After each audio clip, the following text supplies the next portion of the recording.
नमस्कार, स्वागत है आप सभी का आपके ऑफिशियल यूट्यूब चैनल गुरुजी स्पेशल क्लासेस में। मैं हूं निमाई साना, आपके समक्ष उपस्थित हूं साइंस विषय वस्तु को लेकर।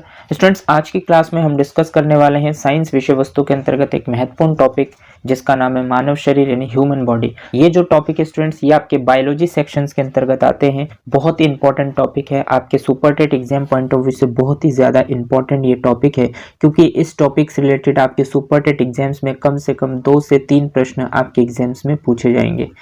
तो बहुत ही इंपॉर्टेंट टॉपिक है, यानी 2 से 3 प्रश्न यदि आप अपने कंफर्म करना चाहते हैं तो इसके लिए ज़रूरी है कि आपको ह्यूमन बॉडी को बेहतर ढंग से समझना होगा, क्योंकि सबसे ज़्यादा एग्जामिनर के पास सवाल पूछे जाने के चांसेस यहीं से है, क्योंकि इसके अंतर्गत हमें बहुत सारे सिस्टम्स को पढ़ना होता है जहां से सीधे सीधे ऑब्जेक्टिव सवाल पूछे जाते हैं। इसीलिए इस टॉपिक का वेटेज बहुत ज़्यादा है, यहाँ से 2 से 3 प्रश्न मिनिममली पूछे जाएंगे। अगर आप अगले कुछ क्लासेस के माध्यम से इस टॉपिक को कवर कर लेते हैं तो आप सुपर टेट एग्जाम्स में किसी भी तरीके से आपसे सवाल पूछे जाए, इजीली उन प्रश्नों के राइट ऑप्शन तक पहुंच सकते हैं। तो चलिए शुरू करते हैं आज की क्लास और जानते हैं सबसे पहले कि ह्यूमन बॉडी यानी मानव शरीर हम कहते किसे हैं। तो मानव शरीर के अंतर्गत सबसे पहला पॉइंट आपको बताया गया है कि मानव शरीर अलग अलग तत्वों से मिलकर बना है, जिसमें लगभग 70% जल उपस्थित होता है। सबसे पहला पॉइंट आपको बताया गया स्टूडेंट्स कि जो मानव शरीर होता है वो अलग अलग तत्वों से मिलकर बना है। यानी कहने का मतलब ये है कि हमारा जो शरीर है वो अलग अलग तत्वों से मिलकर बना है और इसमें सबसे ज्यादा यानी लगभग 70% जल उपस्थित होता है। तो आप समझ सकते हैं कि ह्यूमन बॉडी में 70% जल उपस्थित है, यानी कि सबसे ज्यादा मात्रा में जल पाया जाता है। और इसके अलावा और भी बहुत सारे तत्व हैं जिनसे मिलकर मानव का शरीर निर्मित है। तो आपको ध्यान रखना है कि जो मानव का शरीर है वो अलग अलग तत्वों से मिलकर बना है, जिसमें लगभग 70% आपका वाटर उपस्थित होता है। सीधा सीधा सिंपल प्रश्न आपसे पूछा जा सकता है कि मानव शरीर में कितने प्रतिशत जल पाए जाते हैं, तो आपको बताना है 70% जल उपस्थित होता है। अब स्टूडेंट्स, मानव शरीर में बहुत सारे तत्व, अलग अलग तत्व है, तो उन सभी तत्वों को तो हम नहीं पढ़ सकते, क्योंकि उसके लिए आपको बेसिकली बायोलॉजी सेक्शंस के अंतर्गत डिटेल में अध्ययन करना होता है। लेकिन ओवरऑल देखा जाए तो आप एक अध्यापक बनने वाले हैं, तो एक अध्यापक के पास जो बेसिक नॉलेज होना चाहिए ह्यूमन शरीर के बारे में, मानव शरीर के बारे में, तो उसके बारे में सीधा सीधा ऑब्जेक्टिव सवाल बनता है। तो हम सिर्फ उन्हीं को ही पढ़ेंगे कि मानव शरीर के अंतर्गत और कौन कौन से सिस्टम पाए जाते हैं और किस तरीके से सवाल पूछे जाते हैं। चलिए आगे बढ़ते हैं और देखते हैं नेक्स्ट पॉइंट आपसे क्या कहता है। तो नेक्स्ट पॉइंट आपसे कहता है स्टूडेंट्स कि मानव शरीर में अलग अलग तंत्र पाए जाते हैं। देखिए, मानव का जो शरीर है स्टूडेंट्स वो अलग अलग तंत्रों से मिलकर बना है, यानी कि अलग अलग टाइप के तंत्र यानी सिस्टम पाए जाते हैं। जैसे कि मान लीजिए कि इसमें आपको लिखा गया है पाचन तंत्र यानी डाइजेस्टिव सिस्टम। तो मानव के शरीर में एक तंत्र होता है जो डाइजेस्टिव सिस्टम के नाम से जाना जाता है, यानी कि पाचन तंत्र इसको हम हिंदी में कहते हैं। तो पाचन तंत्र क्या होता है? पाचन का मतलब होता है किसी भी, जैसे कि आप कोई भी भोजन लेते हैं तो भोजन को किस तरीके से पचाना होता है, तो ये एक अलग सिस्टम है। और इसके अंतर्गत आपकी ह्यूमन बॉडी में बहुत सारे ऐसे अंग होते हैं जो मिलकर एक साथ कार्य करते हैं। तो स्टूडेंट्स, आपको पता होगा कि कोशिका से मिलकर बनते हैं उत्तक, और उत्तक से मिलकर बनते हैं अंग, और बहुत सारे अंग मिलकर बनाते हैं एक सिस्टम। तो इसी के अंतर्गत मानव शरीर में अलग अलग तंत्र पाए जाते हैं। जैसे आपको पता है कि मानव शरीर जो अलग अलग तत्वों से मिलकर बना है, तो हर एक छोटे छोटे तत्वों को हम डिटेल में तो नहीं पढ़ सकते, क्योंकि इतने डिटेल में आपसे सवाल नहीं पूछे जाएंगे। आपसे सवाल पूछे जाएंगे बेसिक सवाल। तो बेसिक सवालों के उत्तर देने के लिए आपको इसके अंतर्गत बेसिक जानकारी होनी चाहिए। तो ये आपको ध्यान रखना है कि बहुत सारे अलग अलग तत्वों से मिलकर तो बना है, लेकिन इसके अंतर्गत अलग अलग तंत्र पाए जाते हैं, और उन्हीं तंत्रों को हम डिस्कस करेंगे। मतलब एक तंत्र के अंतर्गत जो भी इंपॉर्टेंट बातें आपके जो भी अलग अलग अंग के अंतर्गत होंगे उनको हम डिटेल में जानेंगे। तो इसी तरीके से बहुत सारे तंत्र मिलकर ही एक ह्यूमन बॉडी का निर्माण होता है। तो जिसके अंतर्गत सबसे पहला जो तंत्र आता है आपका वो पाचन तंत्र। तो हम पाचन तंत्र को डिटेल में पढ़ेंगे। इसके बाद जो नेक्स्ट तंत्र है आपका स्टूडेंट्स वो है श्वसन तंत्र, यानी कि श्वसन तंत्र जिसको अंग्रेजी में बोला जाता है रेस्पिरेशन सिस्टम। तो रेस्पिरेशन सिस्टम मतलब आप श्वास किस तरीके से लेते हैं और श्वास के दौरान किस चीज का निर्माण होता है, किस तरीके से ये प्रोसेसिंग होता है, इसके अंतर्गत कौन कौन से आपके अंग कार्य करते हैं, इनको हम श्वसन तंत्र के अंतर्गत डिस्कस करेंगे। इसके बाद नेक्स्ट आता है आपका उत्सर्जन तंत्र, यानी कि जिसको हम बोलते हैं एक्सक्रिएटरी सिस्टम। तो एक्सक्रिएटरी सिस्टम क्या होता है, मतलब उत्सर्जन तंत्र हम किसको कहते हैं, और उत्सर्जन तंत्र के अंतर्गत कौन कौन से अंग आपके कार्य करते हैं, किस तरीके से वर्क करते हैं, कहाँ कहाँ से ऑब्जेक्टिव सवाल एग्जामिनर पूछ सकता है, उन सभी पॉइंट्स को इसके अंतर्गत हम डिस्कस करेंगे। इसी तरीके से नेक्स्ट आता है आपका स्टूडेंट्स रक्त परिसंचरण तंत्र, यानी कि ब्लड सर्कुलेटरी सिस्टम। तो हिंदी में इसको कहा जाता है रक्त परिसंचरण तंत्र। तो रक्त परिसंचरण तंत्र के अंतर्गत बहुत सारे इंपॉर्टेंट पॉइंट्स बनते हैं, जैसे कि आपका रक्त होता है, आपका हृदय किस तरीके से वर्क करता है, आपकी जो रक्त रुधिर वाहिकाएं हैं यानी ब्लड वेसल्स होते हैं वो किस तरीके से वर्क करते हैं, ये सभी आपके रक्त परिसंचरण तंत्र के अंतर्गत आते हैं। तो इस सिस्टम के अंतर्गत हम इन सभी पॉइंट्स को डिस्कस करेंगे। जहां जहां से ऑब्जेक्टिव सवाल एग्जामिनर के द्वारा पूछा जाता है उन सभी पॉइंट्स को कवर करेंगे। उसके बाद नेक्स्ट आता है आपका तंत्रिका तंत्र, जिसे हम बोलते हैं नर्वस सिस्टम। तो तंत्रिका तंत्र यानी नर्वस सिस्टम हम किसे कहते हैं, नर्वस सिस्टम को जानेंगे। इसके बाद आता है आपका एक कंकाल तंत्र यानी कि स्केलेटन सिस्टम। तो कंकाल तंत्र क्या होते हैं, कंकाल तंत्र के अंतर्गत कौन कौन से इंपॉर्टेंट पॉइंट्स बनते हैं। जैसे आपकी बॉडी में 206 हड्डियां पाई जाती है, तो उसमें से कौन सी हड्डी सबसे बड़ी है, कहाँ पर होती है, सबसे छोटी हड्डी कौन सी है, तो ये सभी चीजें हम कंकाल तंत्र के अंतर्गत डिस्कस करेंगे। इसके बाद आता है आपका नेक्स्ट अंतःस्रावी तंत्र, यानी जिसको हम अंग्रेजी में कहते हैं एंडोक्राइन या हार्मोनल सिस्टम। तो अंतःस्रावी तंत्र क्या होता है, अंतःस्रावी तंत्र हम किसे कहते हैं, इसको हम जानेंगे। अंतःस्रावी तंत्र के अंतर्गत कौन कौन से आपके बॉडी के पार्ट्स होते हैं, अंग होते हैं जो एक्टिव रहते हैं, कार्य करते हैं, और उनसे संबंधित उन स्पेसिफिक बातें जहाँ से सीधे सीधे ऑब्जेक्टिव सवाल बनते हैं, उन सभी पॉइंट्स को इसके अंतर्गत डिस्कस करेंगे। और अंत में आता है आपका एक प्रजनन तंत्र, यानी जिसे हम बोलते हैं रिप्रोडक्टिव सिस्टम। तो प्रजनन तंत्र क्या होता है, प्रजनन तंत्र के अंतर्गत कौन कौन सी मुख्य बातें हैं, इनको भी हम डिस्कस करेंगे, जानेंगे, समझने की कोशिश करेंगे। तो आपने देखा स्टूडेंट्स कि मानव शरीर जो है, जैसे कि मैंने आपको बताया कि बहुत ही इंपॉर्टेंट टॉपिक है, क्योंकि यहाँ से 2 से 3 सवाल पूछे जाते हैं। इसके पीछे का रीजन ये स्टूडेंट्स कि जो मानव का शरीर यानी ह्यूमन बॉडी है, ये बहुत सारे तत्वों से मिलकर बना है, और उन सभी तत्वों के अंतर्गत बहुत सारे सिस्टम आते हैं, और इस तरीके से ये जो सिस्टम होते हैं जो मेनली वर्क करते हैं, और इसीलिए इन सिस्टम्स के अंतर्गत बहुत सारे बॉडी के पार्ट्स होंगे, बहुत सारे अंग होंगे जो बहुत ज़्यादा एक्टिव रहते हैं, कार्य करते हैं। तो उनसे संबंधित बहुत सारे इंपॉर्टेंट पॉइंट्स बनते हैं जहाँ से सीधे सीधे ऑब्जेक्टिव सवाल पूछे जाते हैं। इसीलिए यहाँ से सबसे ज़्यादा प्रश्न पूछे जाते हैं, यानी कि मैंने आपको बताया 2 से 3 प्रश्न इस टॉपिक से रिलेटेड आपके पूछे जाएंगे। तो अगर आप 2 से 3 प्रश्न ईजिली कवर करना चाहते हैं तो अगले कुछ क्लासेस तक आपको इन सभी सिस्टम्स को अध्ययन करना होगा। अगर आप इनको अच्छे से अध्ययन करते हैं, समझते हैं और इनके प्रोसेस को जानते हैं तो आपके लिए बहुत ही आसानी होगी। जो भी सुपर टेट में आपके एग्जाम्स में प्रश्न पूछे जाएंगे उन प्रश्नों के राइट ऑप्शन तक इजीली पहुंच सकते हैं। तो इसके लिए सबसे पहले हम एक एक तंत्र को इसके अंतर्गत डिस्कस करेंगे। तो चलिए जानते हैं सबसे पहले कि मानव शरीर में जो आपका पाचन तंत्र आता है, डाइजेस्टिव सिस्टम आता है, डाइजेस्टिव सिस्टम के अंतर्गत कौन कौन से बॉडी के पार्ट्स होते हैं जिनको हमें अध्ययन करना होता है, या फिर डाइजेस्टिव सिस्टम यानी पाचन तंत्र हम कहते किसे हैं, पाचन हम किसको कहते हैं, सबसे पहले इसको जानते हैं। तो पाचन तंत्र के अंतर्गत स्टूडेंट सबसे पहला पॉइंट आपको बताया गया है कि पाचक रस एवं एंजाइमों की सहायता से जटिल भोज्य पदार्थों को सरलतम भोज्य पदार्थों में टूट जाने की प्रक्रिया को पाचन कहते हैं। देखिए पाचक रस यानी पाचन तंत्र में स्टूडेंट्स एक तो पाचक रस और एक पाचक एंजाइम्स कार्य करते हैं। यानी पाचक रस एवं एंजाइमों की सहायता से जब आपके जटिल भोज्य पदार्थ होते हैं, यानी कि जो आपके भोज्य पदार्थ होते हैं जिनको आप भोजन के रूप में प्राप्त करते हैं, उन जटिल भोज्य पदार्थों को जब आप सरलतम भोज्य पदार्थों में तोड़ते हैं, यानी कि तोड़ देते हैं, टूट जाता है, तो इस प्रोसेस को, इस प्रक्रिया को हम पाचन कहते हैं। अगर आपसे सिंपली पूछा जाए कि पाचन हम किसे कहते हैं, नहीं पाचन तंत्र के अंतर्गत हम सिर्फ पाचन के बारे में डिस्कशन करेंगे, जानेंगे कि पाचन होता क्या है। तो अगर आपसे पूछा जाए कि पाचन क्या होता है तो आप बताएंगे कि पाचक रस एवं एंजाइमों की सहायता से जटिल भोज्य पदार्थ, यानी जटिल भोज्य पदार्थ को जब आप सरलतम भोज्य पदार्थों में तोड़ते हैं तो इस प्रोसेस को हम नाम देते हैं पाचन। यानी कहने का मतलब स्टूडेंट्स ये है कि जैसे आपका जटिल भोज्य पदार्थ है, जैसे कि मान लीजिए कि आप भोजन के रूप में जब आप कोई चीज ग्रहण करते हैं, जैसे कि रोटी हो गया, तो ये आपका क्या है, जटिल भोज्य पदार्थ है। यानी कि ये जो भोज्य पदार्थ है ये बहुत ही ज्यादा जटिल होता है, और जब आप इस जटिल भोज्य पदार्थ को बहुत सारे प्रोसेस के दौरान आप इसे साधारण भोज्य पदार्थों में तोड़ते हैं तो इसी घटना को हम नाम देते हैं पाचन। यानी कहने का मतलब सीधा सीधा ये है कि जब आप रोटी को छोटे छोटे पार्ट्स में तोड़कर जब आप उसको अपने बॉडी के अंदर भेजते हैं तो इस प्रोसेस के दौरान ये जो जटिल भोज्य पदार्थ है इसको जो आपने साधारण भोज्य पदार्थों में चेंज किया है, इस प्रोसेस को, इस पूरे प्रोसेस को ही हम क्या कहते हैं, पाचन कहते हैं। साधारण शब्दों में अगर आप एक शब्दों में बताना चाहे तो जटिल भोज्य पदार्थों को साधारण भोज्य पदार्थों में तोड़ने की प्रक्रिया को हम पाचन कहते हैं।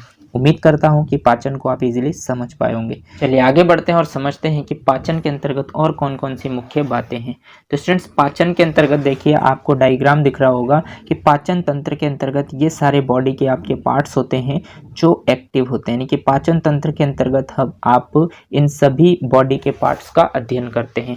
तो सबसे पहले देखिए जो आपका भोजन होता है वो सबसे पहले पहुंचता है मुख में, यानी कि जिसको हम बोलते हैं मुंह, यानी कि अंग्रेजी में इसको बोला जाता है माउथ। तो सबसे पहले जब आप भोजन को ग्रहण करते हैं तो सबसे पहले आप भोजन को माउथ में प्रवेश कराते हैं, यानी कि मुख में प्रवेश कराते हैं। और सबसे पहले मुख में जो कार्य होता है वो होता है दांत के द्वारा, यानी टिथ के द्वारा। उसके बाद जो दूसरा प्रोसेस होता है स्टूडेंट्स वो आपके होते हैं टंग यानी जीवा के द्वारा, और इसके बाद जो प्रोसेस होते हैं वो लार ग्रंथियों के द्वारा। यानी सबसे पहले आप भोजन को जब आप मुख में प्रवेश कराते हैं तो दांतों से उसको चबाते हैं, और दांत के साथ साथ आपके जीभ भी कार्य करते हैं। और जीभ का जो हिस्सा होता है वो आपके भोजन के स्वाद, क्योंकि जीभ का कार्य होता है स्वाद का प्रतिवेदक करता है। तो क्या कार्य करता है, जीभ के कौन से हिस्से में क्या कार्य होता है, इन सभी बातों को हम आगे जानेंगे। लेकिन सबसे पहले आपको पता होना चाहिए कि पाचन तंत्र के अंतर्गत किस तरीके से जटिल भोज्य पदार्थ आपके सरलतम भोज्य पदार्थों में टूटता है। तो सबसे पहले कार्य इसमें मुख का होता है, यानी माउथ का, और माउथ में भी सबसे पहले आपके दांत का कार्य होता है।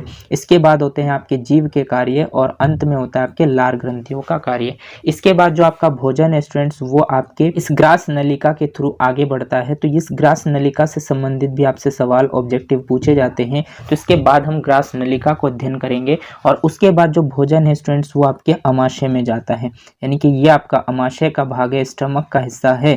तो उसके बाद जो भोजन है वो ग्रास नलिका से अमाशय में प्रवेश करता है। उसके बाद आपके पाचन क्रिया में ये जो हिस्सा होता है स्टूडेंट्स ये होता है यकृत का, यानी कि ये जो हिस्सा है पूरा ये लीवर का है। तो ये यकृत है, यकृत के क्या कार्य होते हैं, और यकृत के साथ यहाँ पर आप देख रहे हैं ग्रीन कलर में एक पॉइंट है जिसको हम बोलते हैं पित्ताशय, यानी कि ये आपका गाल ब्लैडर कहलाता है, यानी पित्ताशय कहलाता है। तो भोजन के पाचन में जो है पित्ताशय का भी रोल होता है। और पित्ताशय के बाद जाता है स्टूडेंट्स, आप पीछे की तरफ देख रहे हैं ग्रीन कलर में होता है आपका अग्नाशय, यानी कि पैनक्रियास। तो पैनक्रियास के क्या कार्य होते हैं पाचन के अंतर्गत उनको भी जानेंगे। और इसके बाद पैनक्रियास के बाद जो भोजन है वो आता है आपकी छोटी आंत में। ये जो आप पिंक वाली जो कलर देख रहे हैं स्टूडेंट जो बहुत ज़्यादा है, ये आपकी है छोटी आंत, जिसको हम बोलते हैं स्मॉल इंटेस्टाइन। यानी छोटी आंत के बहुत सारे कार्य होते हैं आपके भोजन को पचाने में।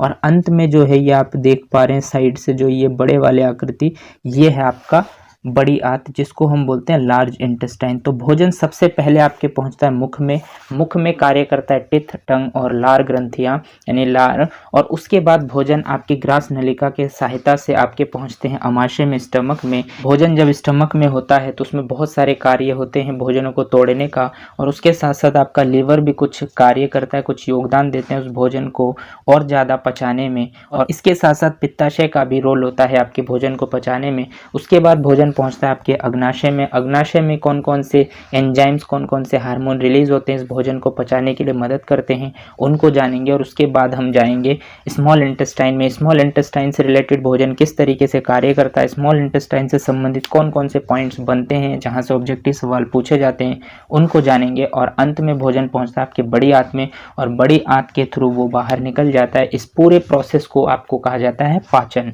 तो जटिल भोज्य पदार्थों का सरलतम भोज्य पदार्थों में टूट जाने के प्रोसेस को हम पाचन कहते हैं। तो पाचन के अंतर्गत कौन कौन से इंपॉर्टेंट अंग आपके कार्य करते हैं, कहाँ कहाँ से ऑब्जेक्टिव सवाल बनते हैं, उन सभी चीज़ों को हम आगे जानेंगे। तो उम्मीद करता हूँ कि पाचन तंत्र के अंतर्गत आपके भोजन जो जटिल भोज्य पदार्थ है वो सरलतम भोज्य पदार्थों में किस तरीके से टूटता है, और वो बॉडी के कौन कौन से अंग से होता वो बाहर निकलता है, इन सभी अंगों को आप जान पाए हैं। अब आगे हम इन अंगों को डिटेल में पढ़ेंगे और समझने की कोशिश करेंगे कि कौन सा अंग किस तरीके के कंडीशंस को दर्शाते हैं जिससे भोजन को पचाने में मदद मिलती है। क्योंकि यहीं से सीधे सीधे ऑब्जेक्टिव सवाल आपसे एग्जामिनर पूछेगा, वो जानना चाहेगा कि आपको ह्यूमन बॉडी के बारे में कितना कुछ पता है। तो चलिए सबसे पहले हम जानते हैं कि जो पाचन में सबसे पहले कार्य जिनका होता है वो होता है आपके दांतों का। तो दांतों से संबंधित जो भी पॉइंट्स आपके बनते हैं एग्जामिनर के द्वारा सीधे सीधे प्रश्न उठाए जाते हैं, उन सभी पॉइंट्स को जानते हैं, समझने की कोशिश करते हैं। तो दांत से संबंधित जो सबसे पहला पॉइंट आपका है वो ये है कि मनुष्य मनुष्य में कुल 4 प्रकार के दांत होते हैं। यानी कि मनुष्य में, अगर आपसे पूछा जाए कि मनुष्य में कितने प्रकार के दांत पाए जाते हैं, तो आप बताएंगे मनुष्य में 4 प्रकार के दांत पाए जाते हैं। कौन कौन से होते हैं?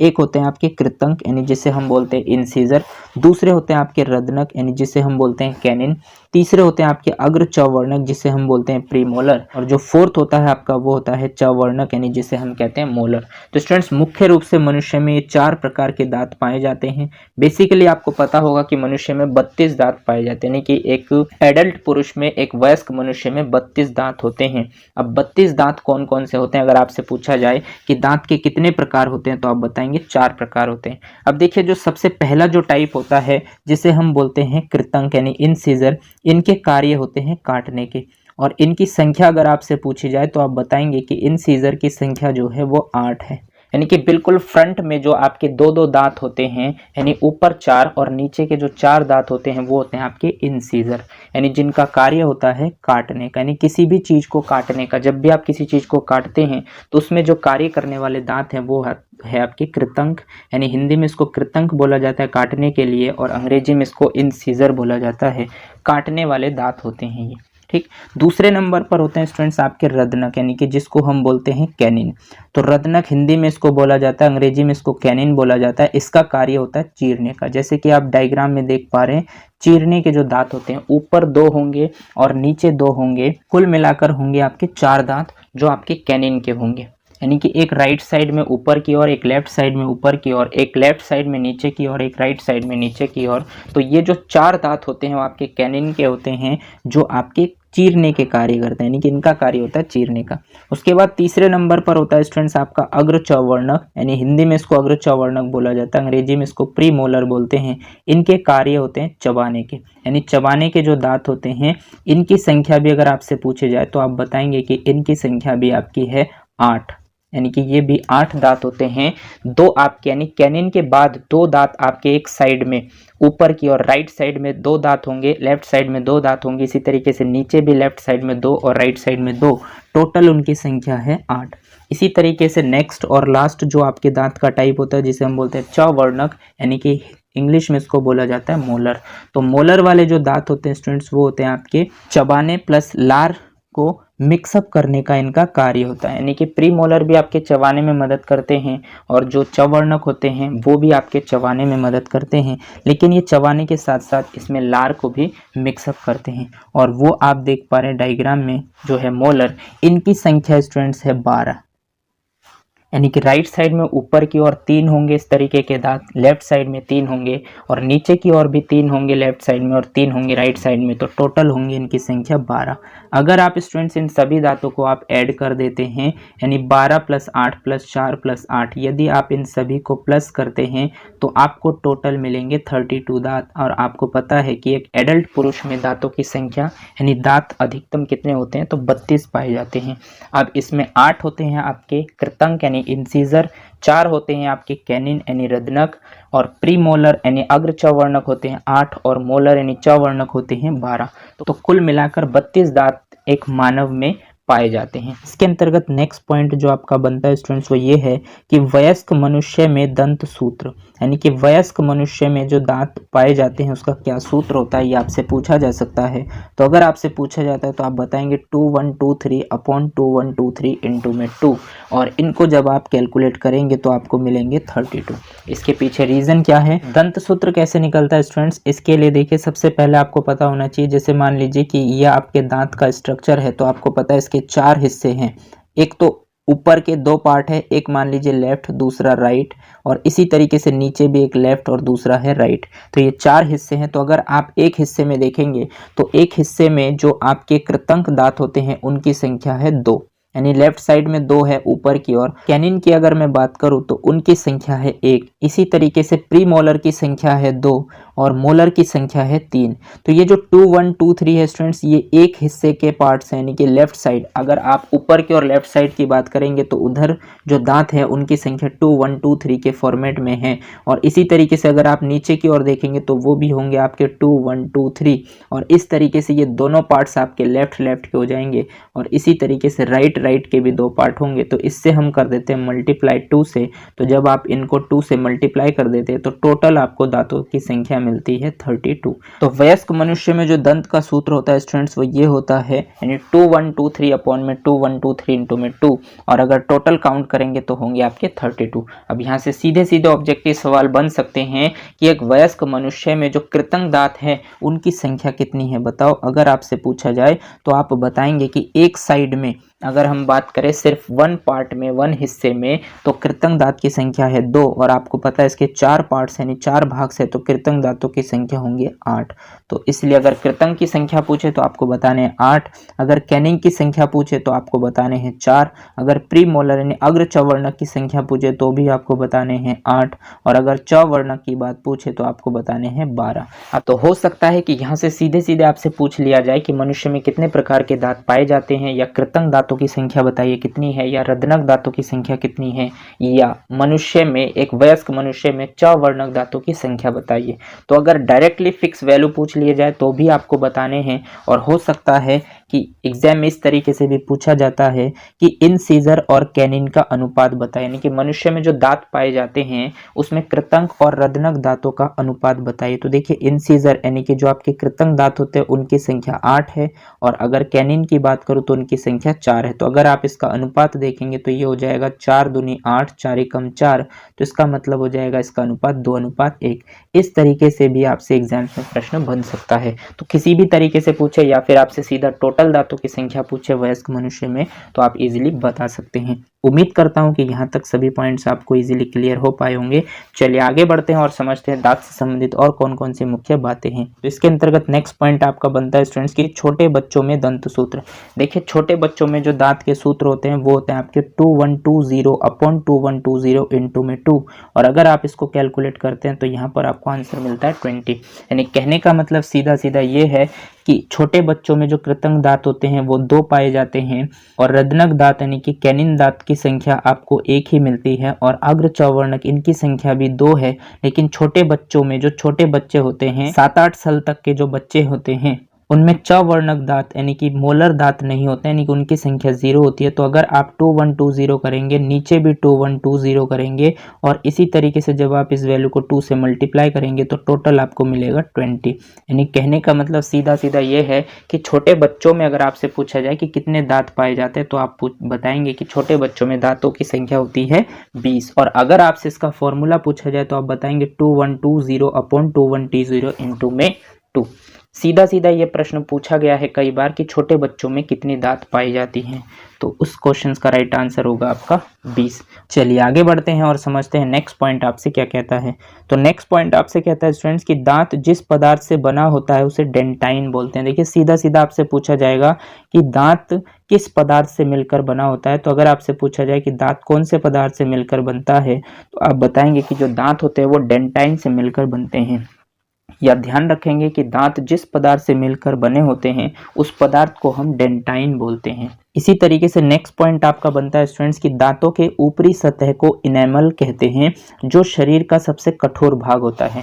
देखिए जो दांतों की जो ऊपरी सतह होती है उसको हम बोलते हैं इनेमल। तो दांतों के ऊपरी सतह को हम इनेमल कहते हैं, और इनेमल जो होता है वो शरीर का सबसे कठोर भाग होता है। अगर आपसे पूछा जाए कि ह्यूमन बॉडी में सबसे कठोर भाग कौन सा होता है तो आप बताएंगे सबसे कठोर भाग दांत होता है। और दांतों में भी क्या, तो दांतों में भी दांतों की जो ऊपरी सतह है जिसे हम इनेमल कहते हैं वो शरीर का सबसे कठोर भाग होता है। तो इस पॉइंट्स को बहुत अच्छे से ध्यान रखें क्योंकि ये पॉइंट्स कई बार एग्जाम्स में पूछा जा चुका है कि शरीर का सबसे कठोर भाग कौन सा है। तो अगर ऑप्शन में आपको इनेमल दिखे तो आप इनेमल के साथ जाएंगे, और अगर इनेमल नहीं है तो दांत अवश्य है। तो सबसे कठोर भाग है आपका दांत। तो ध्यान रखेंगे इस पॉइंट्स को। इसी तरीके से नेक्स्ट पॉइंट आपका बनता है स्टूडेंट्स कि एक बार दांत टूटने के पश्चात दोबारा दांत आने को द्विबार दंती कहते हैं। देखिए आपने देखा होगा कि जो छोटे बच्चे होते हैं लगभग 7-8 वर्ष तक के जो बालक होते हैं उनके एक बार दांत टूट जाते हैं, और जो दोबारा उनके दांत आते हैं उन दांतों को हम बोलते हैं द्विबार दंती। इसी तरीके से नेक्स्ट पॉइंट आपका बनता है स्टूडेंट्स कि हाथी के दांत। देखिए आपने देखे होंगे हाथी के दांत जो बड़े बड़े होते हैं, लंबे होते हैं। तो अगर हाथी के दांतों के बारे में आपसे पूछा जाए कि हाथी के दांत को क्या कहते हैं तो आप बताएंगे हाथी के दांत को आइबरी कहते हैं। यानी कि जो हाथी के जो दिखाने वाले दांत होते हैं, खाने वाले दांत तो अलग होते हैं, जो दिखाने वाले हाथी के दांत होते हैं उसको हम आइबरी कहते हैं। तो इस पॉइंट्स को भी आप अच्छे से ध्यान रखें रखेंगे क्योंकि ये पॉइंट्स भी आपके बहुत ज़्यादा पूछे जाते हैं। इसी तरीके से नेक्स्ट पॉइंट और लास्ट पॉइंट आपके दांतों से संबंधित होता है कि दांतों के विशेषज्ञों को क्या कहते हैं। तो दांतों के विशेषज्ञ को हम ओडोंटोलॉजिस्ट कहते हैं। इस पॉइंट्स को भी ध्यान रखेंगे क्योंकि दांतों के विशेषज्ञ को हम ओडोंटोलॉजिस्ट कहते हैं। तो ध्यान रखेंगे दांत से संबंधित जो भी मुख्य बातें हैं, जहां जहां से ऑब्जेक्टिव सवाल बन सकते हैं, उन सभी पॉइंट्स को कवर करने की कोशिश की है। उम्मीद करता हूं कि इन सभी पॉइंट्स को आप इजीली समझ पाए होंगे। चलिए आगे बढ़ते हैं और देखते हैं नेक्स्ट पॉइंट आपसे क्या कहता है। तो नेक्स्ट आपका जो पॉइंट बनता है स्टूडेंट्स, वो बनता है जीवा का, यानी कि जब आपके जटिल भोज्य पदार्थ मुख में प्रवेश करते हैं तो सबसे पहले कार्य उनके साथ दांत करते हैं और उसके बाद जो कार्य करते हैं वो करते हैं आपकी जीवा यानी कि टंग। तो सबसे पहले हम जानेंगे जीव यानी कि टंग के क्या कार्य होते हैं। तो इसके अंतर्गत जो पहला पॉइंट आपको बताया गया स्टूडेंट्स वो ये है कि इसे स्वाद प्रतिवेदक कहते हैं। देखिए जीव का जो कार्य होते हैं वो स्वाद का प्रतिवेदक करना यानी कि स्वाद की जानकारी देना कि इसका टेस्ट किस प्रकार का है, यही कार्य होते हैं आपके जीव के। अब इसके अंतर्गत जो नेक्स्ट पॉइंट आपको बताया गया है वो ये है कि इसके 4 भाग होते हैं। देखिए आपको पता होगा कि जो हमारे टंग होते हैं उसका कार्य होता है स्वाद प्रतिवेदक यानी स्वाद की जानकारी देना। और अगर आपसे पूछा जाए कि जीव के कितने भाग होते हैं तो आप बताएंगे कि जीव के जो होते हैं वो 4 भाग होते हैं। कौन कौन से वो 4 भाग है? तो प्रथम भाग जो होता है स्टूडेंट जीव का वो होता है मीठे के लिए जिम्मेदार, यानी कि आपकी जीव में जो प्रथम स्टार्टिंग के जो हिस्से होते हैं, ये जो पिंक वाला एरिया आप देख रहे हैं, ये जिम्मेदार होते हैं आपके स्वीट के लिए यानी मिठास के लिए। तो जीव का जो पहला भाग है वो आपके मिठास के लिए, मीठेपन के लिए जिम्मेदार होता है। इसी तरीके से जो दूसरे हिस्से आप देख पा रहे हैं, ये जो आपके स्काई ब्लू कलर के हैं, ये जो हिस्से होते हैं ये आपके सॉल्ट यानी नमकीन के लिए जिम्मेदार होते हैं। तो ध्यान रखेंगे कि जो जीव का दूसरा भाग होता है वो नमकीन के लिए जिम्मेदार होता है, यानी कि आपको जो भी सॉल्टी फील होता है वो सभी आपके जीव के दूसरे हिस्से के द्वारा पता चलता है। इसी तरीके से स्टूडेंट जो जीव का तीसरा भाग होता है जो आप ग्रीन कलर में देख पा रहे हैं, जिसे हम बोलते हैं सौर, यानी कि जो सौर वाला हिस्सा है यानी कि ये खट्टे के लिए जिम्मेदार होता है। तो ध्यान रखेंगे कि जो जीव का तीसरा भाग होता है वो खट्टेपन के लिए जिम्मेदार होता है, यानी कि आपको जो खट्टेपन का अनुभव होता है वो जीव के तीसरे हिस्से से पता चलता है। और इसी तरीके से जो लास्ट वाला हिस्सा है जो आप येलो शेड में देख पा रहे हैं, ये बीटर के लिए जिम्मेदार होता है यानी कड़वे के लिए। तो जीव का जो चौथा भाग होता है वो कड़वेपन के लिए जिम्मेदार होता है। तो सीधा सीधा जीव से संबंधित ये पूछा जा सकता है आपसे कि जो जीव का जो पहला भाग होता है वो किसके लिए जिम्मेदार होता है, मतलब आपको उससे किसका अनुभव होता है, तो आपको मीठेपन का अनुभव होता है। और जीव का जो अंतिम भाग होता है वो किसके लिए जिम्मेदार होता है, तो वो आपके कड़वेपन के लिए यानी कि बीटर के लिए जिम्मेदार होता है। आपको कड़वे का अनुभव कराता है जीव का चौथा भाग। तो इसी तरीके से किसी भी भाग से आपसे क्वेश्चन बन सकता है, तो कैसे भी आपसे सवाल पूछे जाए आप इजीली उन सवालों के जवाब दे सकते हैं। उम्मीद करता हूं कि जो पाचन क्रिया के अंतर्गत जो जीव का कार्य है यानी जीव के कार्य और इसके भाग, उन सभी को आप इजीली समझ पाए होंगे। चलिए आगे बढ़ते हैं और समझते हैं नेक्स्ट पॉइंट आपसे क्या कहता है। नेक्स्ट पॉइंट आपका स्टूडेंट्स जो आपके जटिल भोज्य पदार्थ मुख में प्रवेश करते हैं तो सबसे पहले कार्य दांत का होता है, फिर जीव का होता है और उसके बाद जो कार्य होता है स्टूडेंट्स वो होता है आपके लार ग्रंथियों का यानी स्लेवरी ग्लैंड का। तो लार ग्रंथियों का क्या कार्य होता है इसको सबसे पहले जानते हैं। तो इसके अंतर्गत पहला पॉइंट बताया गया स्टूडेंट्स की पहली बार भोजन का पाचन मुख से शुरू होता है। देखिए भोजन का जो पाचन होता है वो सबसे पहले कहाँ से शुरू होता है, अगर आपसे पूछा जाए तो आप बताएंगे मुख से शुरू होता है। और मुख में सबसे पहले टीथ के साथ कार्य करता है, उसके बाद जीभ से और उसके बाद लार ग्रंथियों से। तो ये चीजें आप ध्यान रखेंगे। इसके अंतर्गत नेक्स्ट पॉइंट आपका बनता है स्टूडेंट्स कि लार में उपस्थित एमाइलेज भोजन में पाचन के लिए जिम्मेदार होता है। देखिए भोजन में पाचन के लिए सबसे पहले भोजन को तोड़ने का काम तो आपके दांतों का होता है और उसमें जीभ का जो कार्य होता है सिर्फ और सिर्फ स्वाद के बारे में, टेस्ट के बारे में बताने का, और उसके बाद उस भोजन में लार को मिक्सअप करने का जो कार्य होता है वो होता है आपके लार ग्रंथियों का। तो लार ग्रंथियां क्या करते हैं, तो लार में एक प्रकार का एंजाइम पाया जाता है जिसे हम बोलते हैं एमाइलेज। तो लार में उपस्थित एमाइलेज एंजाइम भोजन के पाचन के लिए जिम्मेदार होते हैं। देखिए अगर भोजन के पाचन में अगर आप भोजन को चबाते हैं और उसमें एमाइलेज की मात्रा कम मिलती है तो आपके भोजन के पाचन में बहुत ज़्यादा देरी होगी, यानी डाइजेशन प्रॉब्लम आपको हो जाएगा। तो कुल मिलाकर बात यह है कि जब भी आप जटिल भोज्य पदार्थ को अपने मुख में प्रवेश कराते हैं तो सबसे पहले दांत उनको छोटे छोटे टुकड़ों में डिवाइड करते हैं और उसके बाद वहाँ से आपको टेस्ट का भी अनुभव जीभ कराते हैं और उसके बाद आपकी जो लार ग्रंथियां हैं उसमें से एमाइलेज नामक एंजाइम रिलीज करते हैं जो आपके भोजन को पचाने के लिए जिम्मेदार होते हैं। सीधा सीधा आपसे यहाँ से प्रश्न पूछा जाता है कि भोजन को पचाने के लिए कौन सा एंजाइम कार्य करता है, तो भोजन को पचाने के लिए एमाइलेज एंजाइम कार्य करता है, यानी कि आपके भोजन में लार ग्रंथियों से एमाइलेज एंजाइम निकलता है जो भोजन को पचाने में हेल्प करते हैं। तो ये पॉइंट आपको ध्यान रखना है। इसी तरीके से इसके अंतर्गत जो नेक्स्ट पॉइंट आपका बनता है स्टूडेंट्स लार ग्रंथियों से संबंधित, उसमें ये बहुत पूछा जाता है कि इसमें टाइलिन एवं लाइसोसोमल नामक एंजाइम उपस्थित होता है। देखिए लार में कौन सा एंजाइम पाया जाता है, अगर आपसे पूछा जाए तो आप बताएंगे कि लार में टाइलिन एवं लाइसोसोमल नामक एंजाइम पाया जाता है, यानी कि लार में ही आपका एमाइलेज एंजाइम होता है जो भोजन को पचाने में बहुत ज़्यादा हेल्प करते हैं, और इसके बाद आपके लार में उपस्थित होता है टाइलिन और लाइसोसोमल नामक एंजाइम। ये जो आपका लाइसोसोमल नामक एंजाइम होता है स्टूडेंट्स, ये आपके कीटाणुओं से बचाते हैं। यानी कि आपने देखा होगा कि जो डॉग होते हैं, कुत्ते होते हैं, अगर उनको कहीं पर भी चोट लग जाता है तो अपने जीभ का इस्तेमाल करते हैं। तो जब वो अपने जीभ का इस्तेमाल करते हैं यानी कि चाटते हैं, तो उसके दौरान वो लाइसोसोमल नामक एंजाइम रिलीज करते हैं जो उन कीटाणुओं को मारने का कार्य करते हैं। तो ऐसे ही प्रवृत्ति इंसानों में भी पाए जाते हैं। अगर इंसान के कहीं पर कट पिट जाए और वहाँ पर घाव हो जाए, तो अगर वो अपने जीभ का इस्तेमाल करेंगे तो वो घाव जल्दी से ठीक हो जाएंगे, क्योंकि आपके जो लार ग्रंथि यानी कि लार ग्रंथियों से लाइसोसोमल नामक एंजाइम रिलीज होता है जो कीटाणुओं को मारने में मदद करता है। तो ये पॉइंट्स भी बहुत ज़्यादा आपके एग्जाम्स में पूछा जाता है कि लार में कौन सा एंजाइम पाया जाता है। तो टाइलिन अगर ऑप्शन में होता है तो आप टाइलिन के साथ जाएंगे, क्योंकि बहुत बार ये क्वेश्चन पूछा जा चुका है, और टाइलिन अगर नहीं है तो उसमें लाइसोसोमल नामक एंजाइम पाया जाता है। तो ये भी आप ध्यान रखेंगे। इसी तरीके से नेक्स्ट पॉइंट और लास्ट पॉइंट आपका बनता है स्टूडेंट्स कि इसमें 6 लार ग्रंथियाँ उपस्थित होती है, जिसमें सबसे बड़ी लार ग्रंथि पैरोटिड ग्रंथि है। देखिए स्टूडेंट्स, जो लार ग्रंथियाँ होती है इसमें आपके सब मैंडुबुलर ग्रंथि, सब लिंगुअल ग्रंथि और पैरोटिड ग्रंथि, यानी कि 6 लार ग्रंथियां उपस्थित होती है आपकी सिलेवरी ग्लैंड में। तो 6 लार ग्रंथियों में जो सबसे बड़ी ग्रंथि है वो है आपकी पैरोटिड ग्रंथि। और ये क्वेश्चंस बहुत बार एग्जाम्स में पूछा जाता है कि मनुष्य की लार ग्रंथियों में सबसे बड़ी ग्रंथि का नाम बताइए। तो अगर आपसे पूछा जाए तो आप बताएंगे कि उस बड़ी ग्रंथि का नाम आपका पैरोटिड ग्रंथि है।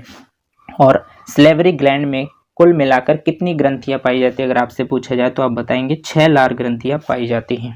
तो इन सभी पॉइंट्स को आप अच्छे से ध्यान रखेंगे। लार ग्रंथियों में जो आपके भोजन के पाचन के लिए जिम्मेदार होता है वो एमाइलेज एंजाइम होता है, और इसके अलावा लार ग्रंथियों में टाइलिन और लाइसोसोमल नामक एंजाइम भी उपस्थित होते हैं जो बहुत बार एग्जाम्स में पूछे जा चुके हैं। आपसे ये भी पूछा जाता है कि मनुष्य की लार ग्रंथियों की संख्या कितनी होती है, तो उनकी संख्या 6 होती है, और उनमें सबसे बड़ी ग्रंथि कौन सी है, तो सबसे बड़ी ग्रंथि आपकी पैरोटिड ग्रंथि। इस तरीके से सीधे सीधे सवाल पूछे जाते हैं। तो अगर आपसे सीधा सीधा इस तरीके से प्रश्न पूछा जाए तो आपको ईजिली उन प्रश्नों के राइट ऑप्शन तक पहुंचना है। उम्मीद करता हूं कि यहाँ तक जितने भी पॉइंट्स मैंने आपके साथ डिस्कस किए उन सभी पॉइंट्स को आप इजीली क्लियर कर पाए होंगे। मिलते हैं नेक्स्ट क्लास में पाचन तंत्र में बाकी सभी अंगों के साथ। आज के लिए बस इतना ही। अगर आपको ये क्लास अच्छी लगी हो तो इसे लाइक कीजिए, अपने दोस्तों के साथ शेयर कीजिए, और अगर आपने चैनल को सब्सक्राइब नहीं किया है तो चैनल को सब्सक्राइब कर लीजिए, बेल आइकन को भी प्रेस कर दीजिए, ताकि इसी तरीके के बेनिफिशियल वीडियो जब भी मैं आपके लिए बनाऊं तो आपको टाइम टू टाइम नोटिफिकेशन मिलते रहें। धन्यवाद। जय हिंद।